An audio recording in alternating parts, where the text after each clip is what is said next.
നമ്മളുടെ പ്രിയങ്കരനായ Premkumar sir, Mankombu Gopalakrishnan sir, Shri Ravi Menon, Shri Pramod Payyanur, കൂടാതെ ഇവിടെ കാര്യവട്ടം ശ്രീകണ്ഠൻ നായർ സർ, അങ്ങനെ വേദിയിലും സദസ്സിലുമുള്ള എല്ലാ പ്രിയപ്പെട്ട ബഹുമാന്യരായ എല്ലാവർക്കും നമസ്കാരം.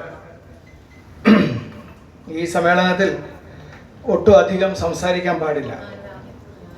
കാരണം ഇനിയും ആദരവുണ്ട്, ഇനിയും ധാരാളം ചടങ്ങുകൾ ബാക്കിയുണ്ട്, സംസാരിക്കാൻ ആളുകളുണ്ട്. എനിക്ക് പക്ഷേ വളരെ സന്തോഷം.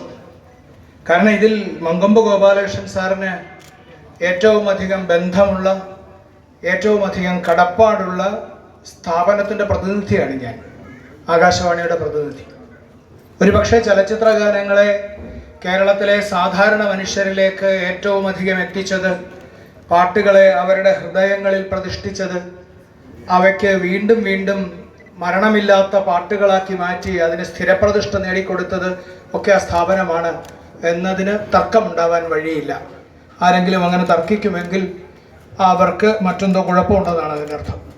കാരണം അത് വളരെ ചരിത്രപരമായിട്ടുള്ള ഒരു യാഥാർത്ഥ്യമാണ്. ചെറിയ കുട്ടിയായിരിക്കുമ്പോൾ, ഞാനൊരു കൗമാരത്തിലൊക്കെ എത്തുന്നതിന് തൊട്ട് മുമ്പ് തന്നെ ഇവരുടെ എല്ലാം പാട്ടുകൾ നമ്മൾ കേട്ടു തുടങ്ങുമല്ലോ.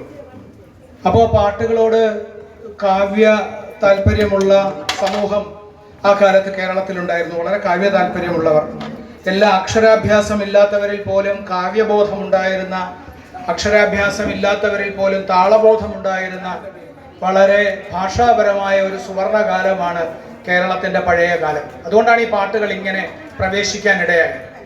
ഇപ്പോൾ നമ്മളുടെ റിയാലിറ്റി ഷോകളിലൊക്കെ ചെറിയ കുഞ്ഞുങ്ങൾ പാടുന്നതെല്ലാം പഴയ പാട്ടുകളാണ്. പക്ഷെ അതിൻ്റെയൊക്കെ അർത്ഥം വേണ്ട വിധത്തിൽ മനസ്സിലാക്കിയിട്ടോ അതിൻ്റെ ആ മനോഹാരിത മനസ്സിലാക്കിയിട്ടോ ആണോ എന്ന് സംശയം.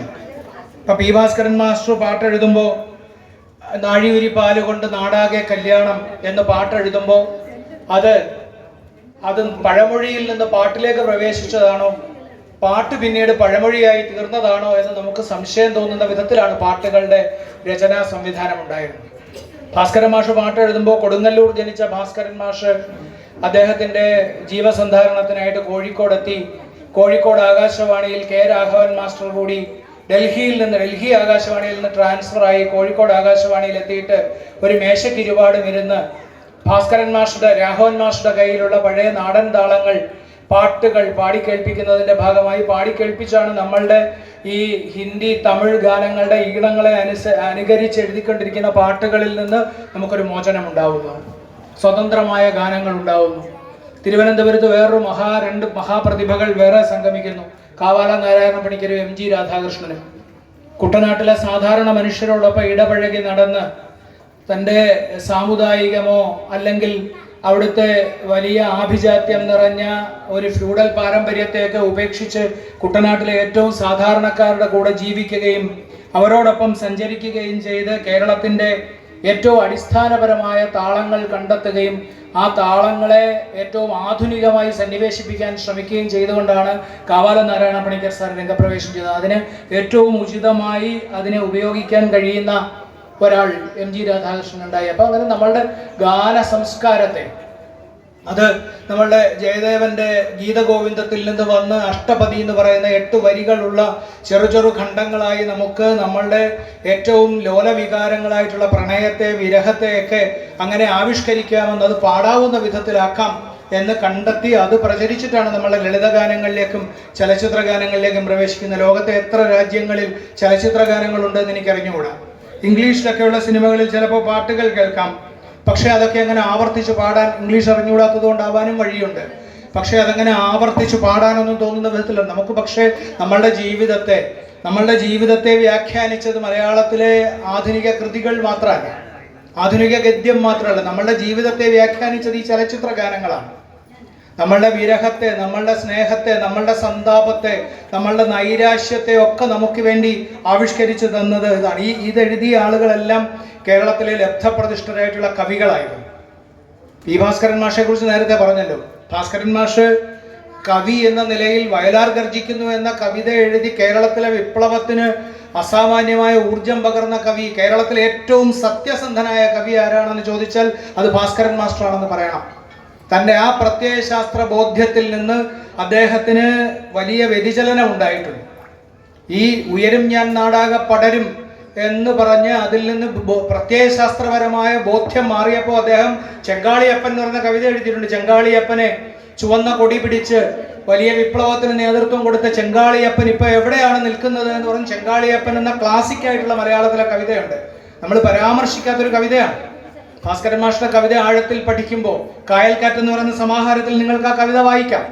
അങ്ങനെ വളരെ സത്യസന്ധനായിട്ടുള്ള ആളാണ്. ഭാസ്കരൻ മാസ്റ്റർ തന്നെ പറയുമല്ലോ, ഭാസ്കരൻ മാസ്റ്റർ ഒരു കവിതയെ പറയും, ഭാസ്കരൻ മാസ്റ്റർ ചെറുപ്പകാലത്ത് ഭീകര വികൃതിയായിട്ട് ഒരു വികൃതിയും ഇല്ലാത്തൊരു പയ്യനായിട്ട്, ഒരു വികൃതിയുമില്ല, അമ്മയ്ക്ക് ഭയങ്കര സങ്കടം, ഒറ്റ മകനാണ്, മകൻ ഒരു വികൃതിയുമില്ല എന്ന് വിചാരിച്ചിട്ട് അമ്മയ്ക്ക് സങ്കടം ഉണ്ടായിട്ട് അമ്മ ഗുരുവായൂർ കൊണ്ടുപോയിട്ട് അവിടുത്തെ ഈ മഞ്ചാടി വാരിച്ചു, ഉരുളിയിൽ മഞ്ചാടി. അങ്ങനെ ആയാൽ കുട്ടികൾക്ക് കുസൃതി ഉണ്ടാവും എന്നാണ്.